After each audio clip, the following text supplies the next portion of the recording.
Assalamualaikum warahmatullahi wabarakatuh. Bertemu lagi dengan saya Yusuf Sofian. Nah, di sini saya akan mengambil mapel PKN khusus untuk kelas 11 SMK Bina Kusuma.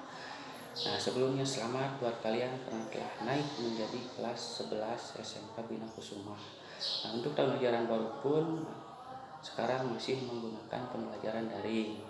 Karena ini imbas dari virus corona kan, dimana imbas dari virus corona ini kan secara langsung ya mengubah tatanan kehidupan kita.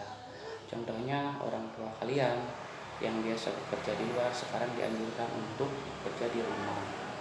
Nah, kalian yang biasanya belajar secara tatap muka sekarang pun kalian pembelajarannya secara daring.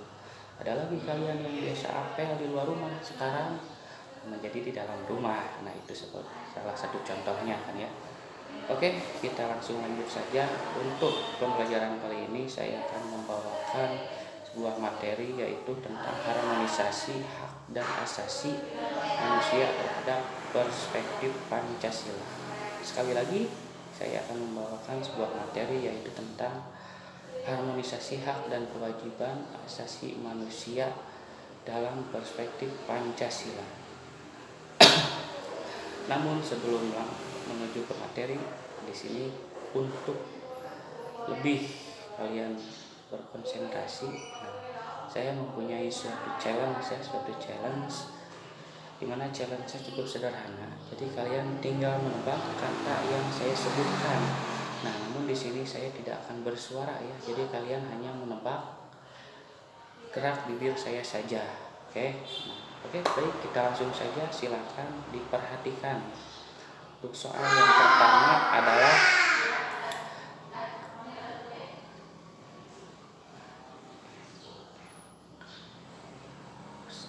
oke, sekali lagi ya.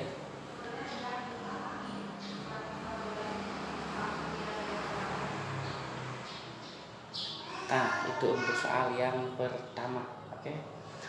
Nah, soal yang kedua silakan diperhatikan lagi. Katanya adalah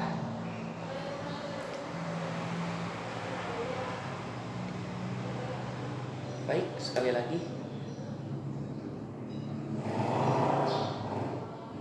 Oke, nah itu untuk challenge-nya ya. Jadi silahkan kalian dijawab apa yang saya sebutkan barusan. Oke, nah cukup ya untuk challenge-nya. Sekarang kita langsung lanjut ke materinya. Oke, di sini saya akan mempelajari tentang harmonisasi hak dan kewajiban asasi manusia dalam perspektif Pancasila. Nah, sebagai dasarnya, pertama kalian harus paham dulu apa itu makna dari hak dan kewajiban. Oke, yang pertama kita bahas adalah hak ya.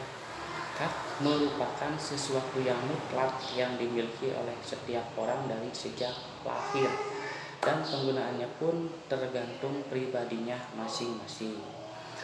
Contoh yang paling dasar adalah hak untuk hidup ya, itu sudah bawaan sejak lahir. Nah, yang selanjutnya apa itu kewajiban? Nah, kewajiban adalah sesuatu yang harus dilaksanakan dengan penuh rasa tanggung jawab.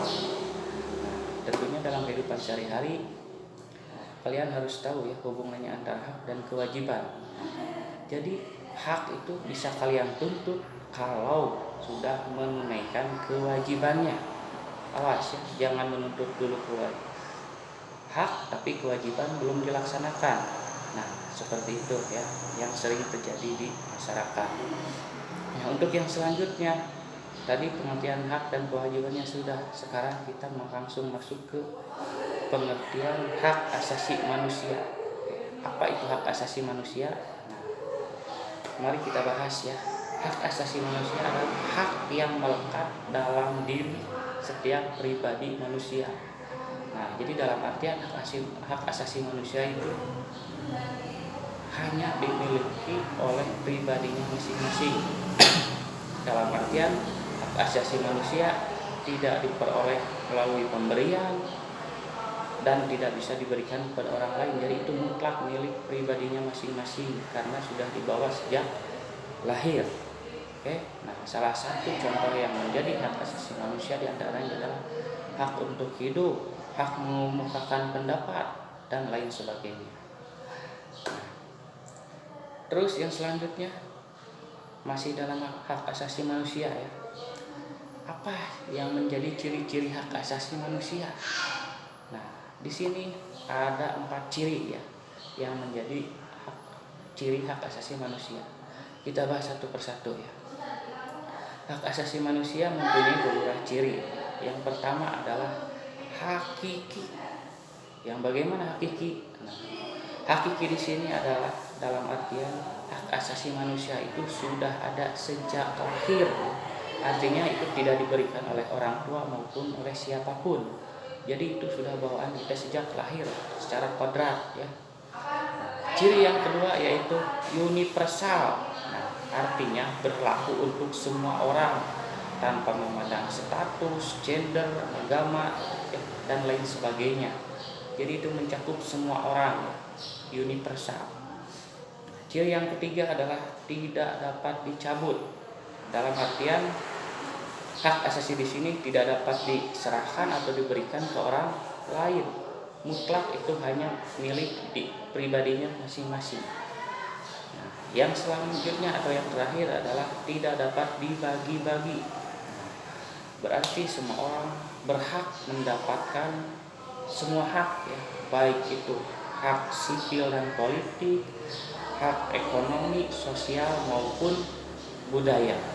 Nah, untuk pembelajaran kali ini materinya cukup saja sampai sini ya. Jadi saya ulangi lagi, yang pertama adalah pengertian hak, kewajiban, pengertian hak asasi manusia, dan yang terakhir adalah ciri-ciri hak asasi manusia. Nah, tugasnya kalian silahkan rangkum materi yang saya sampaikan tadi ya. Pertama, apa pengertian hak, apa pengertian kewajiban, terus pengertian hak asasi manusia, dan ciri-ciri hak asasi manusia. Nah, jadi tugasnya begitu ya. Silahkan rangkum. Nanti untuk pengumpulannya saya akan kabari selanjutnya melalui WA group masing-masing ya. Cukup sekian untuk pembelajaran hari ini.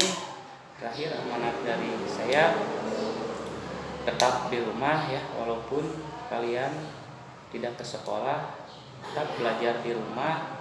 Jangan lupa disiplin, pakai masker, rajin cuci tangan, dan tetap jaga jarak. Ya, sekian dan terima kasih. Saya tutup. Wabillahi taufiq wal hidayah. Wassalamualaikum warahmatullahi wabarakatuh.